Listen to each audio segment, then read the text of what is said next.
तो दोस्तों एक बहुत बड़ा हार, एक्चुअली बहुत बड़ा हार नहीं, शर्मनाक हार। मैंने थंबनेल में भी लिखा है कि shame, it's a total shame कि भाई ये मैच हम लोग हार गए। एंड सबसे इंपॉर्टेंट चीज़ है, मैं कोलकाता नाइट राइडर के जितने सारे फैंस हैं मैं उससे एक चीज़ बोलना चाहता हूँ, मैं हम लोग प्ले ऑफ में क्वालिफाई नहीं करेंगे। अब फालतू का आशा ना लगाइए। हम लोगों ने जो बातचीत किया था कि क्या हम लोग गौतम गंभीर को रिप्लेस कर सकते हैं, द आंसर इज नो। मैं तीन चीज़ के ऊपर बात करूंगा। कल का मैच हम लोगों ने देखा कि बहुत ज़्यादा घटिया तरीके से एक मैनेजमेंट, बहुत ज़्यादा घटिया तरीके से कोचिंग एंड परफॉर्मेंस। मैं तीन पॉइंट के ऊपर बात करूंगा। पहला पॉइंट ये है कि देखो, पॉइंट क्या है ना कि हम लोग तब तक सीरियस टॉपिक के ऊपर बात नहीं करते जब तक उसका कोई इफेक्ट ना हो जाए। कि कल का मैच क्या बहुत ज़्यादा सरप्राइजिंग था? The answer is no. आप बोलोगे भाई रिकॉर्ड हो गया, भाई 111 चेस करने के लिए हम लोग 95 ओवर में ऑल आउट हो गए, ये तो सरप्राइजिंग है। नहीं मेरे भाई, ये सरप्राइजिंग नहीं था, ये नॉर्मल था। लेकिन हम लोग शायद ध्यान से देख नहीं रहते, या फिर कोलकाता नाइट राइडर्स के फैंस ध्यान से अपनी टीम को देख नहीं रहते, फिर उनके प्लेयर्स का या फिर उनके कोचिंग स्टाफ को हम लोग देख नहीं रहते। क्यों? क्योंकि हम लोग पिछले साल आईपीएल जीते थे, राइट। तो कहीं ना कहीं हम लोग थोड़ा नजरअंदाज कर रहे थे। पहला पॉइंट है कि हमारा जो कोच है, that is Chandrakant Pandit, he is not a good coach. हो सकता है रणजी ट्रॉफी में बहुत कुछ करता है, लेकिन आईपीएल का उसका एक फुद्दू भी, 1% भी उसका एक्सपीरियंस बताओ, या फिर बताओ उसके ऊपर रिलाई नहीं कर सकते। क्योंकि पिछला सीजन आप बोलोगे भाई ये कोच ही तो भैया पिछला सीजन ने कोलकाता को जीता है। देखो गौतम गंभीर पिछला सीजन आया, ठीक है, एक अच्छा टीम था। कहने की पिछला सीजन के, अगर उससे पिछले वाले सीजन पे आप जाओ, कहने की हम लोग 7th पोजीशन में फिनिश किए थे। और उस सीजन में बहुत सारे ऐसे घटिया डिसीजन होते थे जो हम लोग भैया बात करते करते माथा खूट के मरते थे, लेकिन घटिया डिसीजन होते थे। और घटिया डिसीजन लेते कौन थे? चंद्रकांत पंडित। और पिछला सीजन में आप जानते हो कंट्रोल किसके हाथ में था? आपको भी पता है, मेरे को भी पता है।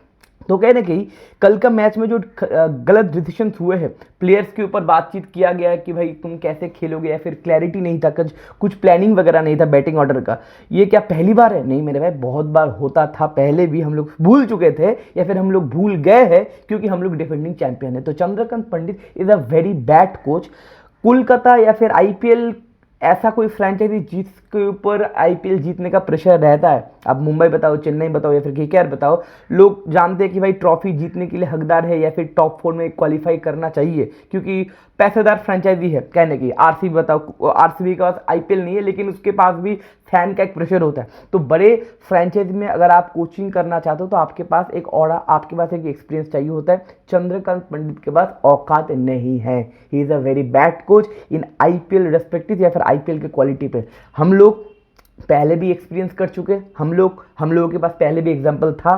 पिछला season is not a example, पिछला सीजन इज एन एक्सेप्शन। क्योंकि पिछला सीजन में मॉर्नी मॉलकर, रायन टंडनस्कटे बताओ, अभिषेक नायर बताओ, या फिर गौतम गंभीर बताओ, पूरा एक स्टाफ था। उसके बाद श्रेयस अय्यर भी था। तो ये जो कोर ग्रुप था, ये कोर ग्रुप ने हम लोगों को जिताया था IPL, rather than Chandrakant Pandit या फिर उनके जो स्टाफ वगैरह है, राइट। तो हमारे पास अच्छा कोचिंग नहीं है या फिर अच्छा कोच नहीं है। इस साल ही आपका चंद्रकांत पंडित का लास्ट कॉन्ट्रैक्ट ईयर है, इसके बाद हम लोग गारंटी रिन्यूअल नहीं करेंगे। तो भाई इस मोटा को हम लोगों को नहीं देखना पड़ेगा। और मैं गाली देना नहीं चाहता, बंदे के अंदर वो कैलिबर है नहीं, बंदे के अंदर वो स्किल है नहीं कि कंट्रोल कर पाए या फिर एंटीसिपेट करवा पाए या फिर लोगों को बता पाए कि कैसे एक मैच में प्रोग्रेस होता है, स्पेशली इन आईपीएल। बंदा रणजी ट्रॉफी में अच्छा कोचिंग करता है क्योंकि 4-5 दिन का वो मुकाबला होता है मेरे भाई, लेकिन आईपीएल में आपको फ्रैक्शन ऑफ सेकंड में मूव करना पड़ता है क्योंकि 2-2.5 घंटे का मुकाबला होता है मेरे भाई।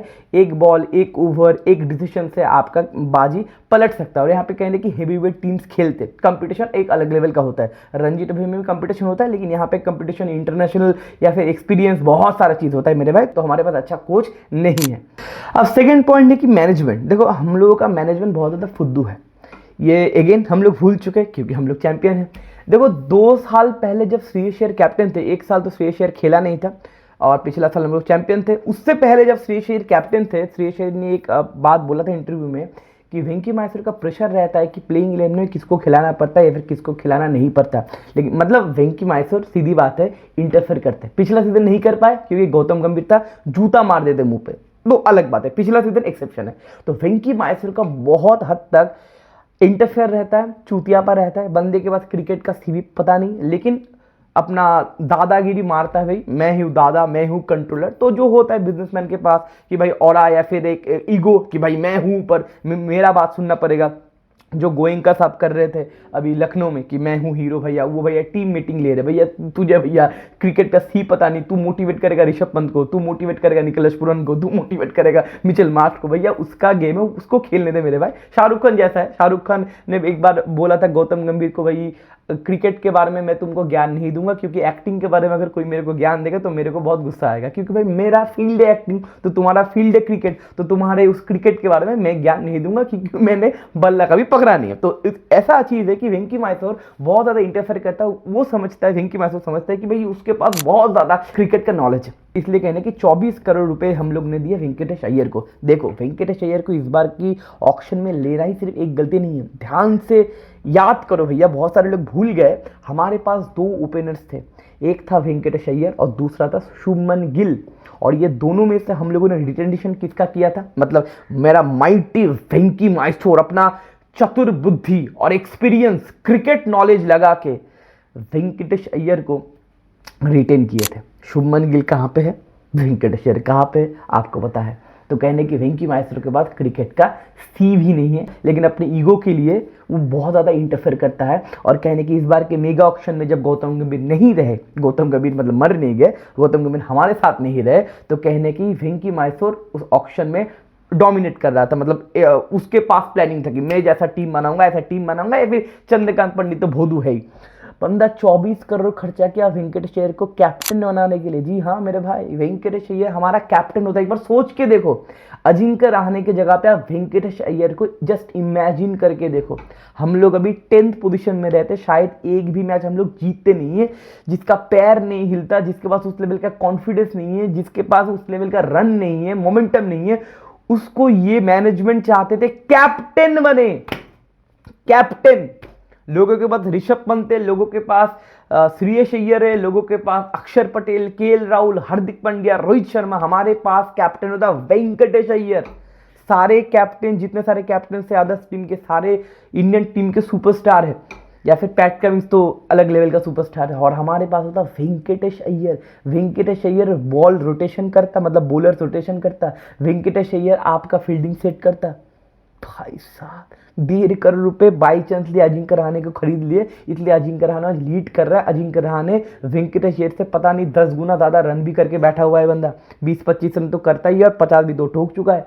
और वेंकटेश अय्यर को भैया हैदराबाद के खिलाफ 4-5 छक्के लगाए, और उसके बाद पीआर उसका काम करना शुरू कर दिया। देखो भैया इसलिए दिए थे 24 करोड़ रुपए, मिल गया तुम्हें आंसर। हाँ 24 करोड़ रुपए एक मैच में खेलने के लिए दिए थे, और उस मैच में उस बंदे ने अकेला नहीं खेला था, सारे लोग खेले थे। रघुवंशी का 50 था, अजिंक्य रहाणे भी 40 बनाए थे, रिंकू सिंह भी 30-32 रन के, तो टोटल मिला के उसके बाद बॉलिंग तो खतरनाक ही हो गया था। तो वेंकटेश अय्यर को कैप्टन बनना चाहते थे हमारे मैनेजमेंट, तो हमारा मैनेजमेंट टट्टी है। बहुत एग्जांपल्स है, लेकिन हम लोग भूल चुके, क्यों? क्योंकि पिछला आईपीएल हम लोग ने जीता था। ये तो गया, मैनेजमेंट और कोच दोनों ही टट्टी है, और हम लोग आसपास प्लेऑफ के आसपास नहीं भटकेंगे इस बार। उसके बाद आते प्लेयर्स। वेंकटेश अय्यर 24 करोड़, मैं वेंकटेश अय्यर को गाली नहीं दूंगा, क्योंकि अगर मुझे अगर खाना बनाना नहीं आता है, आप मेरे को हायर कर, तो आप मेरे को बोलते हो कि आजा मेरे भाई मेरे घर पे तू खाना बनाएगा, मैं तेरे को 1 लाख रुपए दूंगा, मैं चूतिया नहीं हूं, आप चूतिया हो। मुझे खाना ना बनाना नहीं आता, ये आपको समझना चाहिए पहले ही कि बंदा फुद्दू है। लेकिन आप 1 लाख रुपए मेरे को दे रहे हो हर रोज खाना बनाने के लिए, तो भैया आप गधे हो। तो मेरे भाई मैं वेंकटेश अय्यर को गाली नहीं दूंगा, उसका लिमिटेशन है, सारे लोगों को पता है। वो खराब बैट्समैन है, वो एक रिलायबल बैट्समैन नहीं है। Yes he can be the part of the project, लेकिन वो मेन पार्ट नहीं बन सकता। लेकिन 25 करोड़ रुपए 24 करोड़ रुपए अगर आप उसको दिए हो, मतलब आप उसको main part of the project बनाना चाहते थे, लेकिन उसका औकात नहीं है। ये उसका गलती नहीं है, आपका गलती है। लेकिन वेंकटेश अय्यर कल का जो रैश शॉट खेल के आउट हुए, उससे पहले भी जो शॉट्स खेल के वो आउट होते थे, बंदा एकदम ही टट्टी बंदा है। उसके बाद में बात करना चाहूंगा रिंकू सिंह का। देखो इंडिया टीम में ना, इंडियन क्रिकेट टीम में या फिर बॉलीवुड इंडस्ट्री में, दोनों जगह पे, पॉलिटिकल पार्टी में भी पीआर बहुत इंपॉर्टेंट है। रिंकू सिंह को आप गाली नहीं दे सकते। अगर आप रिंकू सिंह को गाली देने लग जाओ तो लोग आपको बोलेंगे तूने क्या किया है भाई, रिंकू सिंह इतना हम्बल बंदा है, बंदा गरीब था, बंदा इतना मेहनत करके अमीर हुआ है। तो मेरे भाई सारे लोग, बहुत लोग लाइफ में या फिर इंडिया में गरीब है और मेहनत करके कोई आईएएस बन रहा है, कोई नौकरी कर रहा है, कोई बिजनेसमैन बन रहा है, कोई क्रिकेटर बन रहा है, कोई फुटबॉलर बन रहा है। इसका मतलब ये नहीं है कि हम उसको क्रिटिसाइज नहीं कर सकते। कल जो 9 बॉल पे 2 रन बनाए रिंकू सिंह ने, भाई उसको ना नचा दिया है भाई। कोठे में जो नाचते हैं ना, कल रिंकू भाभी, वो रिंकू सिंह नहीं, वो रिंकू भाभी हो गया था और उसको चाहल ने नचा दिया था।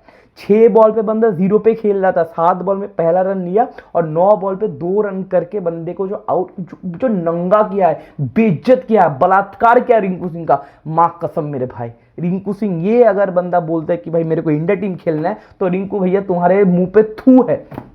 और बंदा 1.5 साल से फॉर्म में नहीं है, 1.5 साल से बंदे का एक भी मैच विनिंग नॉक नहीं आया। ऐसा नहीं कि 25-26 कर दिया, ऐसा नहीं, आपको रिटेंशन किया गया है। और Rinku Singh is the biggest part of the project. Star, Instagram में आपका ब्लॉग आता है, यूट्यूब में आपका ब्लॉग आता है, भाई you are the most humble guy, sweetest guy, cute आप हो, लेकिन परफॉर्मेंस कब आएगा मेरे भाई? पैसा तो आप लोगों ने बहुत कमाया, पैसा तो हम लोगों ने भाई बहुत दिया आपको। और कोलकाता के सारे फैंस भैया टिकट काट के भैया ईडन गार्डन में तो मैच ही देखने जाते हैं, आपका इंस्टाग्राम का लाइव नहीं देखने जाते, आपका चौके छक्के देखने जाते। टीम को जिताना भी पड़ता है। ये जो क्यूट, ये जो पीआर, ये जो हम्बल गाय का जो इमेज क्रिएट किया गया है, ये बहुत ज़्यादा गलत है।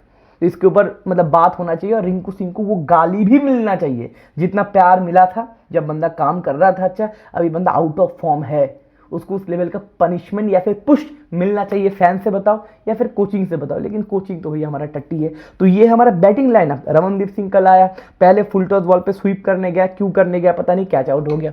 उसके बाद रिंकू सिंह को तो नंगा कर दिया। मैक्सवेल का बॉल वेंकटेश अय्यर नहीं खेल सकते। उसके बाद रघुवंशी, कल देखो पिच थोड़ा स्लो था, हम लोग पिच रीड भी नहीं कर पाए। इतना घटिया कोचिंग स्टाफ है, हम लोग पिच रीड भी नहीं कर पाए। रघुवंशी सेट था, बंदा रैश शॉट मार के आउट हो गया। उस टाइप पे एक भी देखो, रघुवंशी के ऊपर मैं गाली नहीं दे सकता, बंदा 20 साल का उम्र है, बंदे के बाद एक्सपीरियंस कुछ भी नहीं है। तो भैया एक कोच आके तो बोलेगा मेरे भाई ये पिच थोड़ा ट्रिकी है, तू सेट हो गया है, तुझको ना मैच खत्म करके आना है। रघुवंशी गारंटी मैच खत्म करके आता, रघुवंशी को आउट नहीं कर पाता, लेकिन बोलेगा कौन? वो मोटा तो भैया दूध देता है, वो मोटा कैसे बोलेगा? ड्वेन ब्रावो तो छोड़ ही दो। तो ये है टोटल मामला। अजिंक्य रहाणे मेरे को सबसे खराब क्या लगा पता है?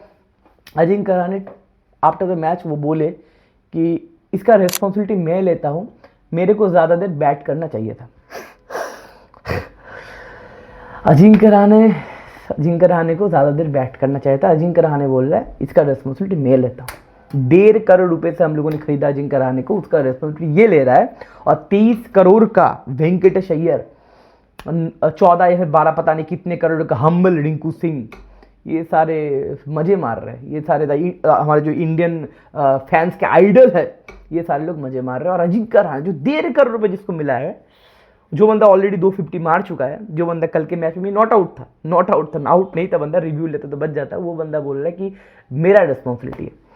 तो ये है हालत हमारी टीम का, ठीक है ना। जिसको रिस्पेक्ट मिलना चाहिए उसको हम रिस्पेक्ट नहीं देते, और जिसको जूता मिलना चाहिए उनका हम चाटते हैं ज़्यादा कि भाई ये तो खतरनाक चीज़ है। और रमनदीप सिंह ने भी कल बहुत ज़्यादा रैश शॉट खेला, लेकिन उसको भी मैं गाली नहीं दूंगा, बिकॉज उसके पास भी उस लेवल का एक्सपीरियंस नहीं है। तो कल का मैच देखो, अगर पॉजिटिव कुछ बोले, पॉजिटिव कुछ है नहीं, क्योंकि बॉलिंग थोड़ा स्टिकी पिच था, और स्टिकी पिच में भैया हम लोग ने अच्छा बॉल किया, जो हम लोग करेंगे। 10 बार ऐसे पिच में मुकाबला होगा, 10 बार ही हम लोग 130 से 40 के अंदर हम लोग ऑल आउट कर देंगे, क्योंकि हमारे पास बॉलर्स है। वैभव अरोड़ा कल अच्छा बॉल किए, 1 रन 1 विकेट लिया। नोकिया कल आए फाइनली, और बंदे का एक्स्ट्रा पेस 140, 45, 150 का पेस हम लोगों ने देखा, लेकिन नोकिया से वो यॉर्कर हम लोगों ने नहीं देखा। वो मैं मिस कर रहा था कि नोकिया के पास वो कॉन्फिडेंस अभी तक शायद आया नहीं, क्योंकि नोकिया के पास एक तेज तरह का भैया ब्लॉक होल में एक यॉर्कर है, लेकिन नोकिया का एक भी यॉर्कर मैंने कल नहीं देखा, लेकिन 1 विकेट मिला। उसके बाद हर्षित राणा जी माफ करियो, 3 विकेट बंदे ने लिया, श्रेयस को 0 पे आउट किया। वहाँ पे हम लोग 50% मैच जीत चुके थे। वरुण ने 2, नरीन ने 2 खोला। उसके बाद ओपनिंग पार्टनरशिप टिका नहीं। क्विंटन डिकॉक को थोड़ा संभाल के देखो, क्विंटन डिकॉक भी कल छक्के मारने गया। क्विंटन डिकॉक से आप कैसा बातचीत की हो कि कल का मैच है भैया, 111 है, तू भैया आराम से खेल, लंबा खेल के मैच खत्म करके आ, तू तेरे पास भैया फॉर्म नहीं है, तू फॉर्म पे आ। तो ये अगर अब कोई बोल नहीं रहा है ड्रेसिंग रूम में, तो ये कोचिंग स्टाफ्स को या फिर इतने सारे कोच को हम पैसा क्यों दे रहे हैं मेरे भाई? मुझे पैसा दे दो ना मेरे भाई, मैं भी बोल के आऊँगा हिंदी में, या फिर क्विंटन डिकॉक से मैं बात कर लूँगा भाई। मतलब ये लोग करते क्या? मेरे को ना वीडियो कैमरे से सुनना है कि ये लोग ड्रेसिंग रूम में क्या बात करते हैं। गौतम गंभीर के टाइम पे जब मीटिंग वगैरह होता था, क्लिप वगैरह आता था, मेरे को सुन के अच्छा लगता था कि गौतम गंभीर बहुत ज़्यादा अच्छा कुछ बोल रहे। और ना अजिंक्य रहाणे को ना और भी ज़्यादा इन्वॉल्व होना इस टीम से, क्योंकि अजिंक्य रहाणे मैं देख रहा हूँ कि फील्ड में बहुत ज़्यादा इन्वॉल्व हो रहे, बहुत ज़्यादा बात कर रहे हैं। और टाइम आउट में जब ये मोटा ड्वेन ब्रावो आ रहा था ना, मेरे को लगा था अजिंक्य रहाणे को भी आना चाहिए, अजिंक्य रहाणे को ज़्यादा बातचीत करना चाहिए यंगस्टर से, ये मोटे और ड्वेन ब्रावो से। ड्वेन ब्रावो तो नया है भैया, इसको छोड़ दो। उस मोटे से, मोटे जो भैंसा है जिसको हम भैया पैसा फ्री में दे रहे, उस पैसे से कुत्ते को पालना या फिर कुत्ते को खाना खिलाना ज़्यादा अच्छा है, उससे ज़्यादा अजिंक्य रहाणे से अगर बात करेगा या फिर अजिंक्य रहाणे के बाद अगर कंट्रोल रहेगा तो हम लोग ज़्यादा कुछ कर पाएंगे।